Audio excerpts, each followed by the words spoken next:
Hello and welcome to Sparta Examined episode 5, where we cover Spartan women. Now, Spartan women are a very interesting topic when it comes to ancient Sparta, and you hear all sorts of things, such as it's almost a feminist utopia, to them shaving their heads because men were scared of women. What was life really like for women in Sparta, from being raised as a girl to becoming a mother to Spartan children? That's exactly what we're going to find out today.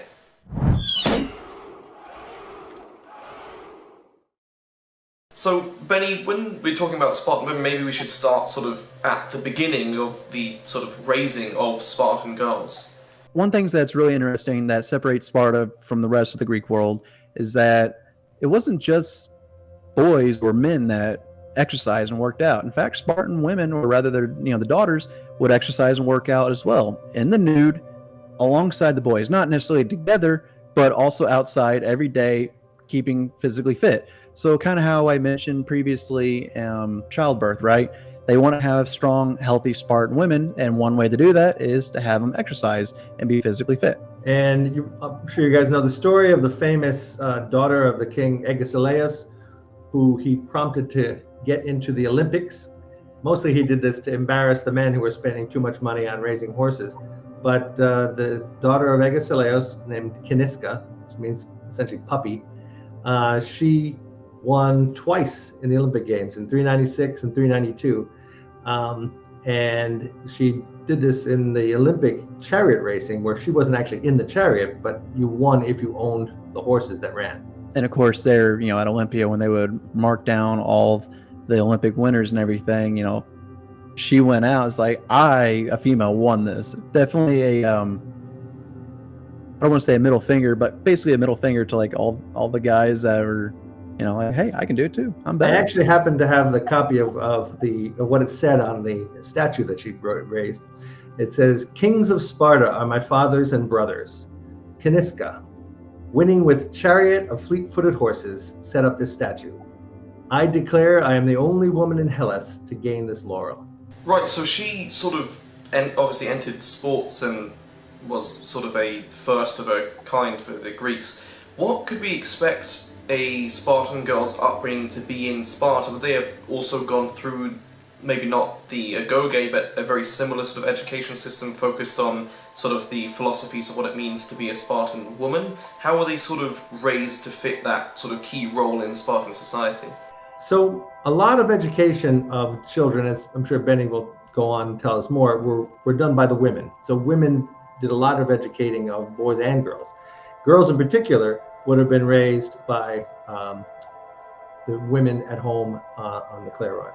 And among the education, some of the practices they're going to learn is economics. In fact, actually, the word economics comes from the ancient Greek word oikonomia, which literally means the things around house, or the things done in house maintenance, etc.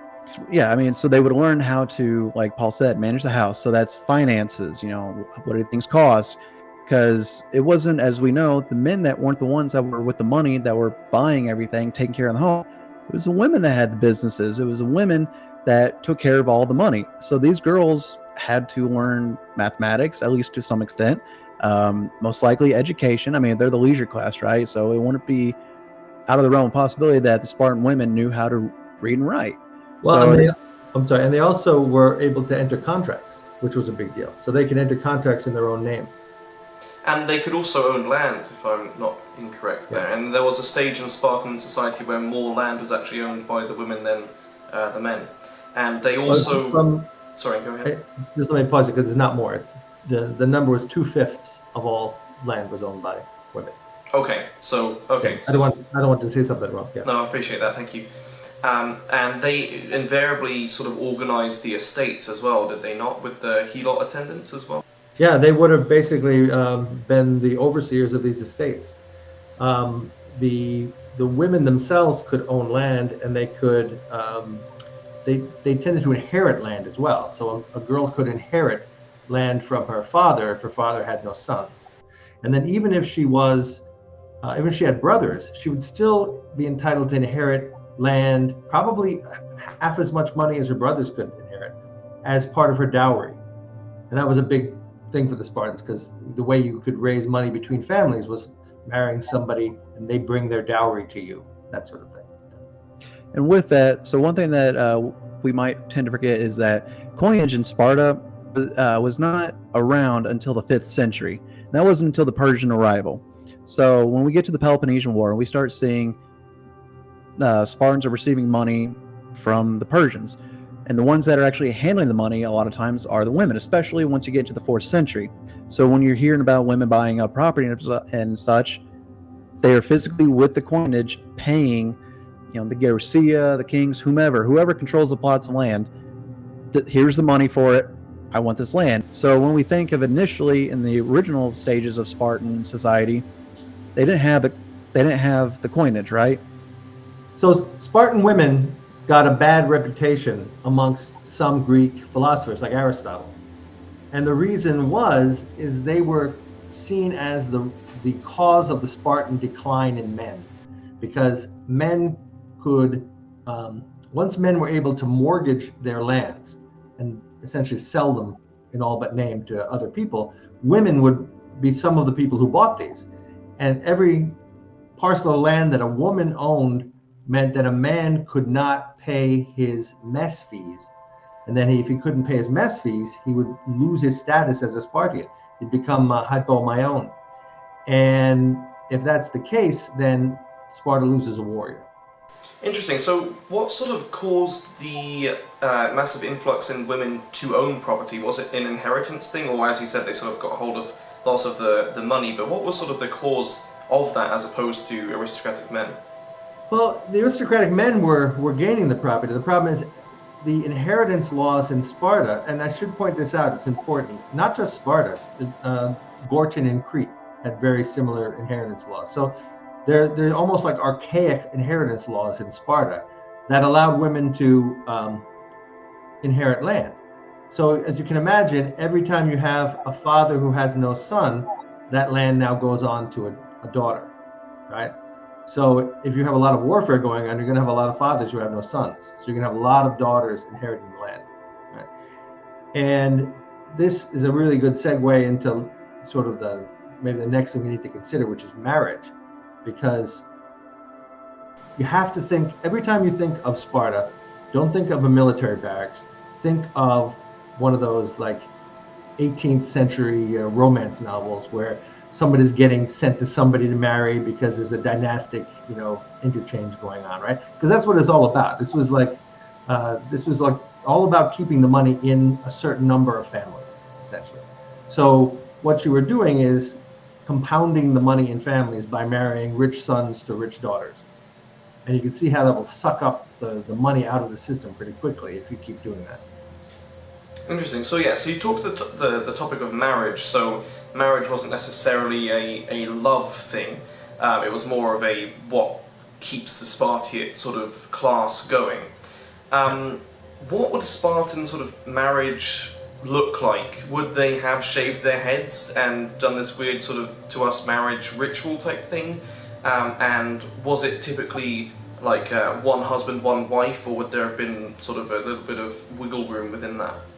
So marriage was, the ceremony of marriage itself was interesting, because what we're told, and we never know exactly how true this is, but what we're told is the ceremony would have been something like the friends of a girl would have essentially set her up to be mock, ravaged, I guess you'd call it, by her soon-to-be boyfriend/husband. And the idea is they would take her, they would shave her head, and they would set her in a room and in boys' clothes or in men's clothes, and then the man would sneak into the room, undo her belt, and they'd have their night together, and then he'd run off. And the funny thing about this is that one of the common takes on this is that she dressed with shaved head and boys' clothes because she didn't want to scare off her male lover, which is hilarious, because the idea that a 20-something-year-old Spartan man had never seen a naked woman when they're, of course, running around naked all the time, or actually even been with one when you have access to lower-class women and helots and other women, is a bit ridiculous. So I've also heard people say that that's an emphasis on homosexuality in Sparta. Is there any evidence to link the fact that women shaving their heads to look more masculine would be almost like a gay connotation. I don't know how else to word that. What I would say to this is, what is the likelihood that a 26-year-old Spartan boy, even if he had been homosexual his whole life, couldn't figure out what to do with a girl on his wedding night? Right? I mean, it's kind of silly. The idea that he would somehow be intimidated by a naked woman in his bed is a bit silly. I hold with Sarah Pomeroy years ago put out a book on Spartan women, and one of the things she emphasized, and I think it's important to emphasize this, is that let's take this ritual and look at it from the point of view of the girl, right? This is a rite of passage for the girl, the shaving of the head and the dressing in poison. Maybe it mirrors the journey that young Spartan men did going through the agoge, which made them, it was key to them becoming Spartans. So I think that's a possibility that it was mirroring that. But also, there are a lot of cultures where women shave their head as they enter adulthood. It's very common in Africa, for instance. Many cultures, adult women have shaved heads. Even in Sparta, adult women were supposed to wear their hair shorter. So essentially, I think what you're really looking at is a rite of passage of the girl, and we shouldn't pose it all from the frame of the boy needing this or the boy, That's a really interesting point to make. So it's more of the shaving of the head wasn't to make her more masculine, it was almost to mirror the rite of passage that Spartan boys would have taken to become men, and this is now saying that the girl has become a woman. So that's actually really interesting. I never thought to look at it that way before. Spartan men were known for having long hair, right? They were very famous in paintings, sculptures, etc. It wouldn't make sense for the woman who shaves her head to be considered masculine, because having long hair, it's not, there's this myth that Spartan men with long hair, when they put their helmet on, it makes them look terrifying or scary, which I'm sure it probably does a little bit. But the main basic idea is, again, rite of passage. It is a symbol that says, I am now a man, because the Spartan men were very well known for grooming their hair, taking great care of it. So again, why would a Spartan woman shaving her head be considered masculine? And that's the key too, by the way. These girls, they're not even really girls anymore. So in most of Greece, girls were married, meaning the girls were 12 years old or maybe 14 years old. In Sparta, these women were probably 18 years old or 20 years old. They were adult women. That's a key thing, because in many cultures, when you want to, keep women under your thumb, the best way to do that is marry them at like 12 when they're not mature enough to really think for themselves, and then you just brainwash them. These Spartan women were adult women in their own right, and it's a very key issue to think about with Spartan women and their power, that they were never really under the thumb of a husband until they were already adult women. Additionally, something that some people forget, Spartan women had the right to divorce. They could, if they were unhappy in their marriage, whether it was for financial reasons or even say love. I mean, because I'm assuming of the hundreds of years of Spartan history, there was at least one man and one woman who probably were legitimately in love. They could have fallen out of love, and they could have divorced. If the man wasn't making enough money, and she wanted to keep her citizen status, that while he lost his, she could divorce him. If he was beating her, she could divorce him. If he was not showing Spartanism, I guess I could say it, like I coined that term before, by say getting drunk or something like that, she could divorce him. Like there was lots of things she could divorce him for. So that in itself brings in a great deal of power. And I think that's one of the reasons why a lot of men outside of Sparta also greatly idolize these Spartan women, because again, of how they weren't the complete equals to men, but compared to the rest of Greek women, they were very exotic because they were physically fit, they were healthy, they were knowledgeable, and they had the power of divorce. That sounds like a fine partner. So they sort of had a lot more sort of civic rights and responsibilities than most women in other polis. Now, talking about civic structures, is there any evidence at all that women could be, I believe they could not be elected as the Grossia or elders, but did they have influence in citizen assemblies, or could they also not vote? So Spartan women couldn't vote, but that's not to say they didn't have power. So the Gerousia, it's a council of old men. Geron is ancient Greek for old man. So the Gerousia the assembly of old men. But behind, what was that saying? Behind every great man is a great woman. Let's be real here. Spartan women, especially ones that have had 4 or 5, probably Spartan sons, they hold a lot of power because they're the matriarchs of their families, and they're going to tell their husbands what to do a lot of times. Now, that's not to say the Spartan man is going to always listen. Definitely No. in later Sparta, we see the power of women. So in Hellenistic Sparta, for instance, we have Aristotle talking about women in his Politics, and he makes a point similar to what you just said, Benny. He says, what's the difference between women who rule and rulers ruled by women?